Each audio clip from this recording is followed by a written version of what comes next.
Silakan duduk, saudara yang dikasihi Tuhan. Selamat tahun baru. Ya. Apa kabar?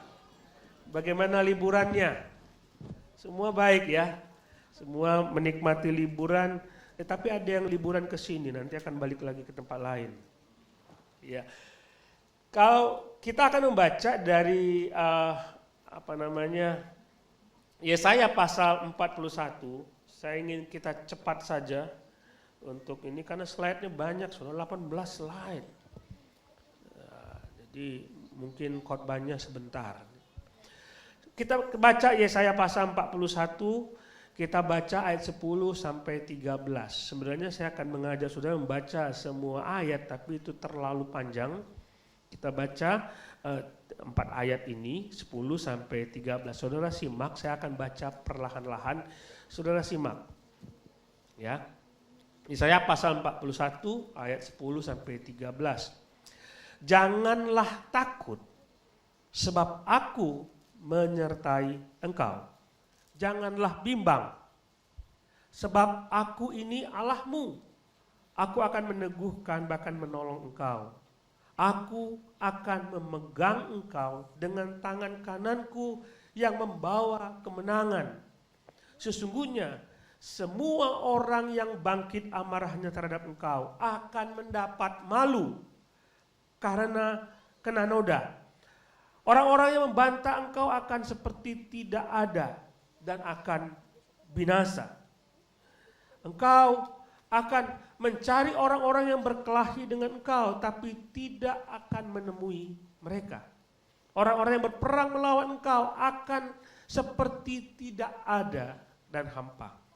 Sebab aku ini, Tuhan Allahmu, memegang tangan kananmu dan berkata kepadamu, janganlah takut, akulah yang menolong engkau.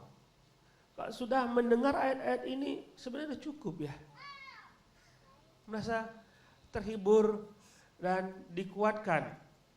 Tapi kalau kita coba lihat ayat 10 ini, disebutkan jangan takut.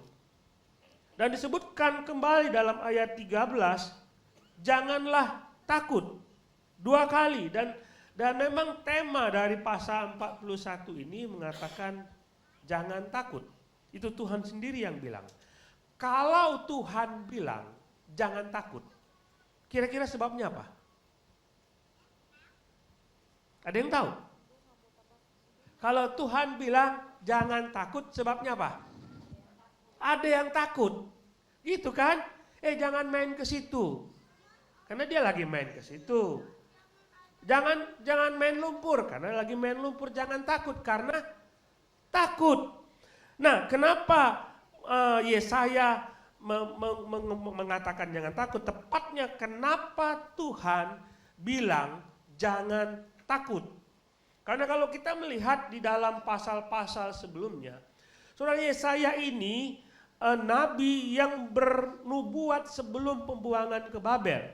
Jadi pasal 1 sampai pasal 39 dia kasih tahu mengenai apa yang akan terjadi kepada bangsa Yehuda.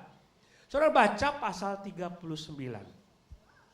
Dalam pasal 39, Hizkia yang baru saja sembuh dari sakitnya, kedatangan tamu dari Babel.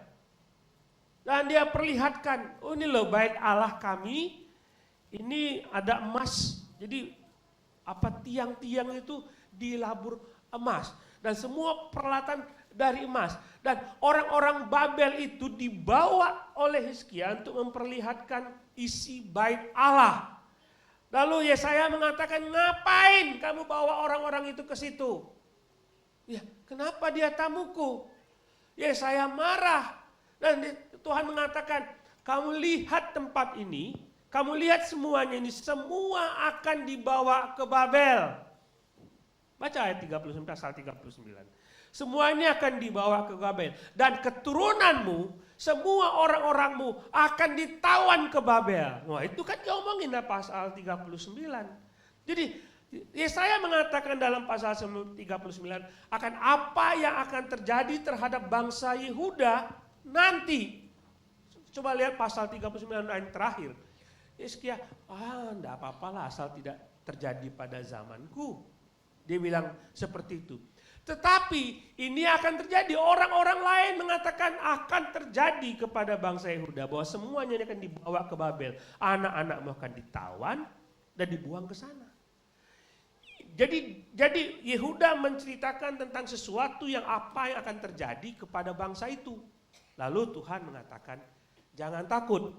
Pasal 31 sampai pasal yang terakhir 66 bercerita mengenai pemulihan Tuhan.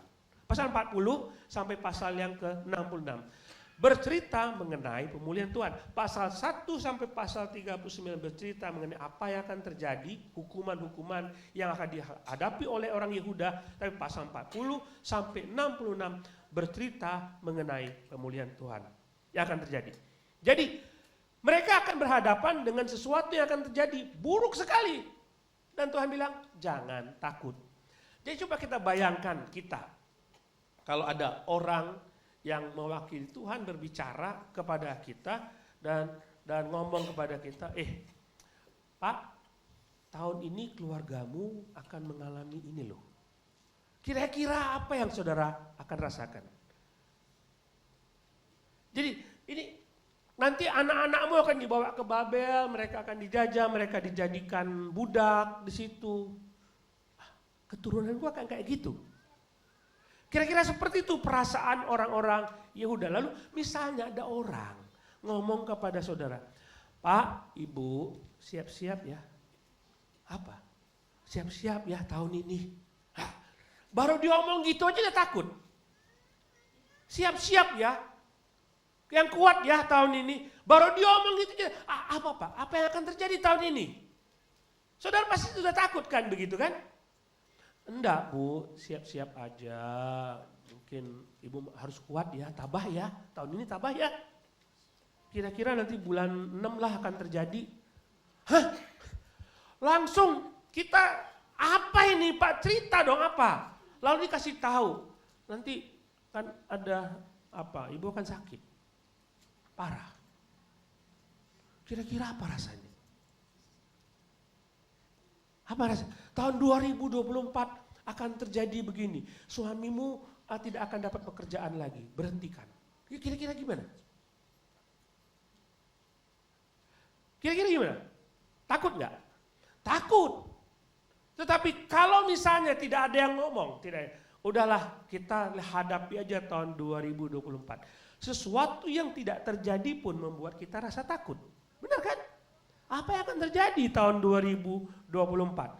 Nah, makanya semoga apa yang dikatakan dalam firman Tuhan kali ini akan mendorong kita untuk melangkah tahun 2024. Melangkah dengan pasti. Karena Tuhan sendiri yang mengatakan kepada kita, kita tidak perlu takut akan apapun juga. Coba kita lihat ayat yang ke Yesaya pasal 39 ayat 5 dan 7. Lalu Yesaya berkata kepada Hizkia, ini yang tadi ya, dengarkanlah firman Tuhan ini, jadi dia ngomong kepada Hizkia akan dibuang ke situ. Oke, kita teruskan. Kita lihat, jangan takut. Kenapa ada alasan kita untuk tidak perlu takut terhadap apa yang akan terjadi tahun 2024. Pertama, Tuhan mengerti persoalan kita sebelum persoalan itu terjadi. Kita nggak perlu tahu apa yang akan terjadi, tapi Tuhan sudah mengantisipasi apa yang akan terjadi. Tuhan tahu, oh ini anakku nanti tahun ini akan terjadi begini. Nanti kamu akan mengalami, tapi Tuhan sudah tahu. Dari mana kita tahu itu? Coba kita baca. Ayat yang ke Yesaya pasal 41 ayat pertama. Yesaya pasal 41 ayat pertama. Kita coba lihat. Dengarkanlah aku dengan berdiam diri, hai pulau-pulau, hendaklah bangsa-bangsa mendapat kekuatan baru, biarlah mereka datang mendekat dan kemudian berbicara. Baiklah kita tampil bersama-sama untuk berperkara. Maksudnya ini Tuhan ngomong, dengar ada kekuatan baru, you tidak perlu takut. Coba ayat 2, siapakah yang menggerakkan dia dari timur? menggerakkan dia mendapat kemenangan di setiap langkahnya, yang menaklukkan bangsa-bangsa ke depannya dan menurunkan raja-raja. Pedangnya membuat mereka seperti debu dan panahnya membuat mereka seperti jerami. Ini Yesaya sedang ngomong soal siapa? Siapa yang dimaksud dengan dia yang digerakkan oleh Tuhan untuk bergerak dari timur mendapat kemenangan di setiap langkahnya. Ingat, ini konteksnya ketika Tuhan mengatakan, kamu akan dibuang ke Babel. Tapi ayat 41, tidak perlu takut, karena aku akan menggerakkan seseorang yang dari timur. Ini Tuhan bicara tentang siapa? Dia bicara tentang siapa? Aku menggerakkan dia dari timur, aku yang menggerakkan dia untuk mendapatkan kemenangan, aku akan menaklukkan bangsa-bangsa bagi dia, aku akan memberikan kemenangan kepadanya. Itu siapa yang dimaksud dengan dia itu? Apa maksud Tuhan dengan dia? Jadi saudara, kalau kita ingin menafsirkan ini, kita akan melihat firman Tuhan, menafsirkan firman Tuhan. Coba kita baca Yesaya pasal 45 ayat yang pertama. Beginilah firman Tuhan, Yesaya 45 ayat yang pertama. Beginilah firman Tuhan, inilah firmanku kepada orang yang kuurapi, kepada Kores yang tangan kanannya kupegang, supaya aku menundukkan bangsa-bangsa di depannya dan melucuti raja-raja, supaya aku membuka pintu-pintu di depannya, supaya pintu-pintu gerbang tidak tinggal tertutup. Jadi bicara mengenai seorang yang bernama Kores. Tahu kenal namanya Kores? Pernah dengar nama Koresi? Siapa dia? Siapa dia Kores? Yesaya 44 ayat yang ke-28. Akulah yang berkata tentang Kores, dia gembalaku, segala kehendakku akan digenapinya, dengan mengatakan tentang Yerusalem, baiklah ia dibangun, dan tentang bait suci, baiklah diletakkan sayapnya. Yesaya ini jauh hidup sebelum pembuangan ke Babel dan sebelum kembali dari Babel. Jadi dia menyebutkan, aku akan menggerakkan Kores. Kores inilah yang akan membangun kembali bait suci. Kores inilah yang akan membangun kembali Yerusalem. Siapa Kores? Saudara baca Ezra pasal 1. Lihat di situ. Ada nama seorang yang bernama Kores di situ. Koreslah yang membuat dekrit kembali dari Babel ke tanah Kanaan. Membangun kembali Yerusalem. Dialah yang menerbitkan dekrit itu. Perhatikan di sini saudara. Yesaya hidup jauh sebelum pembuangan ke Babel. Tapi dia menyebut satu nama yang akan menolong bangsa Israel. Dia mengatakan, aku menggerakkan Kores untuk menolong engkau. Kores bukan orang Israel. Dia bukan orang yang percaya kepada Tuhan. Tapi Tuhan pakai dia sebutkan itu. Jadi, di balik apa yang akan terjadi oleh bangsa Yahudi, bahwa mereka akan mengalami penderitaan, di samping itu Tuhan mengatakan, aku akan menggerakkan seseorang dan dia akan menolong engkau, dan namanya adalah Kores. Ada satu peristiwa ketika Kores, raja itu masuk ke Yerusalem dan tua-tua bangsa Israel membacakan kitab Yesaya kepadanya, dan Kores mengatakan, ada namaku ya di situ. Itu disebutkan berapa ratus tahun sebelum aku. Disebutkan di situ. Jadi perhatikan, Tuhan tahu ada satu orang yang akan menolong. Berarti dia tahu persoalannya akan terjadi dan dia tahu bagaimana menghandle itu. Dia tidak perlu takut. Kalau dia tahu Kores, dia tahu nama saudara. Amin. Dia tahu persoalan saudara. Dia tahu apa yang akan terjadi dengan saudara di tahun 2024. Dia tahu itu.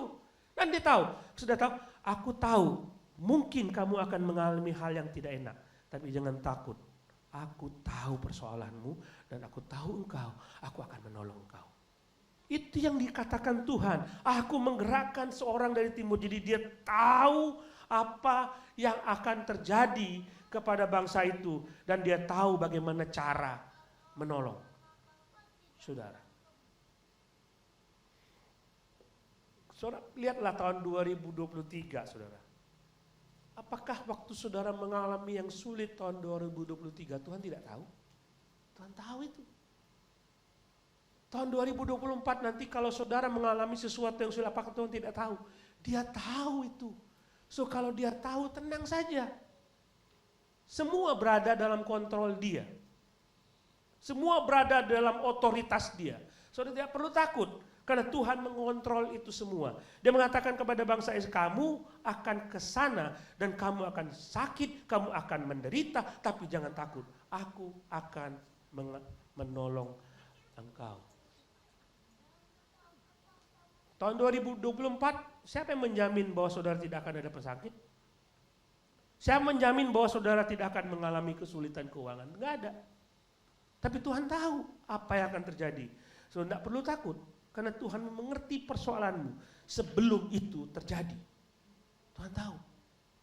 Tidak perlu takut. Alasan yang kedua, jangan takut. Karena Tuhan Allahmu Maha Kuasa.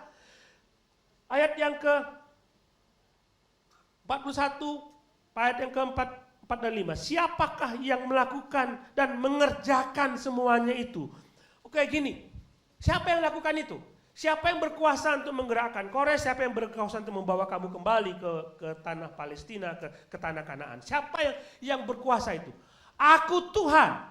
Nah, kalau ada ngomong begitu, berarti coba lihat siapa yang berdaulat, siapa yang maha kuasa. Kalau seandainya ada yang ngomong kepada saudara, jangan takut, aku yang menjamin. Padahal dia tidak punya kuasa apa-apa, baru saudara akan takut begitu. Tapi kalau misalnya orang yang berkuasa begitu kuat dan mengatakan kepada saudara nggak usah takut, baru saudara aman. Begitu kan? Gini deh, kalau kita jalan-jalan ke tempat yang tidak aman, wah badan kita besar, lalu ada seorang anak kecil, Pak jangan takut, saya kawal Bapak. Jangan takut Pak, saya kawal. Nggak masuk akal. Tetapi kalau misalnya ada 3 tentara bersenjata lengkap, Pak jangan takut, kami akan kawal Bapak. Baru ada alasan untuk tidak takut. Ini Tuhan bilang, aku maha kuasa, aku Tuhan Allahmu maha kuasa. Kamu nggak perlu takut. Berarti itu jaminan yang luar biasa. Karena Tuhan mengatakan, akulah Tuhan Allahmu yang maha kuasa. Saudara ingat patung Nebukadnezar. Ketika Tuhan berbicara kepada Daniel tentang apa yang akan terjadi di kemudian hari. Dan dia mengatakan patung ini berbicara mengenai kerajaan-kerajaan yang akan datang. Aku berkuasa untuk membuat suatu bangsa ada. Aku berkuasa untuk membuat suatu bangsa tidak ada. Aku berkuasa untuk melakukan ini dan aku berkuasa untuk melakukan itu. Aku yang punya kuasa. Jadi tidak perlu takut. Itu alasannya. Jadi aku yang punya kehendak untuk melakukan itu. Patung Nebukadnezar itu dikritisi oleh orang-orang liberal mengatakan ini nggak mungkin kitab Daniel itu ditulis sebelum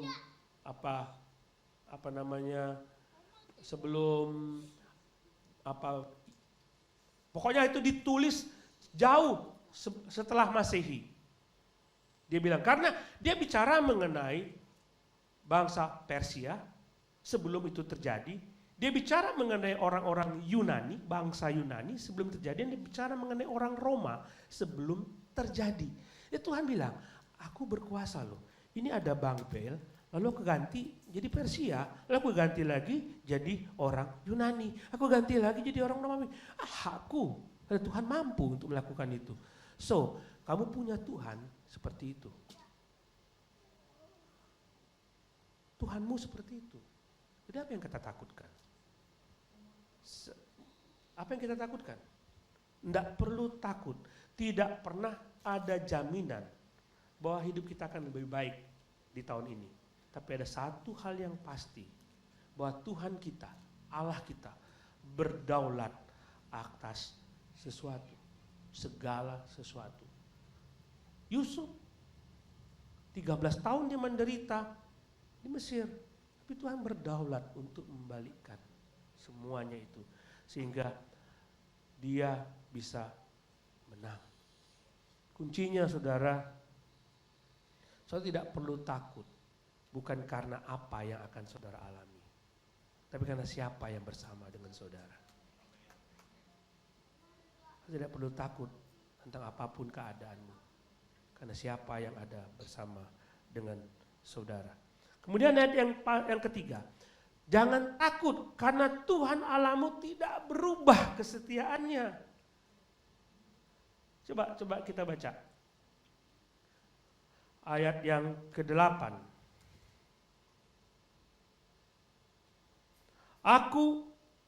Tetapi engkau hai Israel, hambaku, hai Yakub yang telah kupilih, keturunan Abraham yang kukasihi. Dia berkata mengenai Israel, dia berkata mengenai bangsa itu sebagai Yakub, sebagai keturunan Abraham. Aku memilih Yakub, bangsa Israel, pilihanku tetap tidak berubah. Saudara melihat apa yang terjadi dengan bangsa itu, mereka menolak, mereka memberontak, mereka tegar tengkuk, mereka keras kepala, mereka melakukan dosa terhadap Tuhan, dan mereka kembali kepada Tuhan, berdosa lagi, kembali lagi, Tuhan selalu ampuni, dan Tuhan mengatakan, aku tetap mengasihi engkau. Jadi kesetiaan Tuhan tidak bergantung kepada apakah saudara setia atau tidak. Kesetiaannya karena memang karakter dia, sifat dia setia kepada saudara. Enggak berubah, enggak peduli bahwa saudara akan berdosa atau tidak, dia tetap sayang kepada saudara. Enak kan punya Tuhan kayak gitu. Kita aja yang kurang ajar. Kita aja kurang ajar. Tuhan, aku gak setia ya. Aduh, sakit hati Tuhan. Tapi kesetiaannya kepada saudara tidak akan pernah berubah. Dia memilih Abraham, dia menetapkan Ishak, dan dia menetapkan Yakub, dia menetapkan 12 suku Israel. Janjinya kepada Abraham tetap berlaku sekalipun bangsa itu tegar tengkuk. Aku tetap setia kepada engkau. Coba pikir pengalaman kita. Coba lihat tahun 2023, kita coba introspeksi ya. Coba berapa kali saudara mengecewakan Tuhan? 0 ya. Sekali. Berapa kali mengecewakan Tuhan? Sekali, oke. Hah? Sering. Coba saudara jawab, berapa kali Tuhan mengecewakan saudara?